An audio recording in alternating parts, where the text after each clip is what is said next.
ఓ పక్కన Johnny master బాధితురాలేమో complaint ఇచ్చేసింది. ఈలోపు వాళ్ళ ఆవిడొచ్చి ఆ అమ్మాయి మీద కంప్లైంట్ ఇస్తూ ఫిలిం ఛాంబర్లో అమ్మాయి వలన తన కుటుంబం ఆత్మహత్య చేసుకునే పరిస్థితిలో ఉందన్నటువంటి కంప్లైంట్తో రివర్స్ కథ నడుస్తుంటే, మరోవైపు హర్షసాయి ఉదంతంలో ఇంకా అతను దొరకలేదు. అతని కోసం పోలీసులు గాలిస్తున్నారు. అయితే అతన్ని దేశం విడిచిపోకుండా చూడాలని చెప్పి అమ్మాయి వెళ్ళి పోలీసులకు కంప్లైంట్ ఇచ్చింది. డిజిటల్ సోషల్ మీడియాలో తన మీద తప్పుడు ప్రచారాలు చేస్తున్నారని, తన గురించి నెగిటివ్గా ప్రొజెక్ట్ చేస్తున్నారని, అతను దాని మీద చర్యలు తీసుకోవాలంటూ కంప్లైంట్ ఇచ్చింది.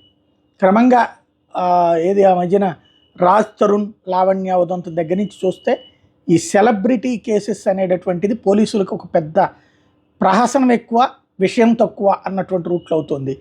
జానీ మాస్టర్ ఉదంతంలోదైనా ఇవైనా కేసులు నిలిచినా నిలవకపోయినా మహిళ కంప్లైంట్ పెట్టింది కాబట్టి రిజిస్టర్ చేయాలి, అరెస్ట్ చేయాలి, మిగతా ప్రొసీజర్ అంతా నడవాలి.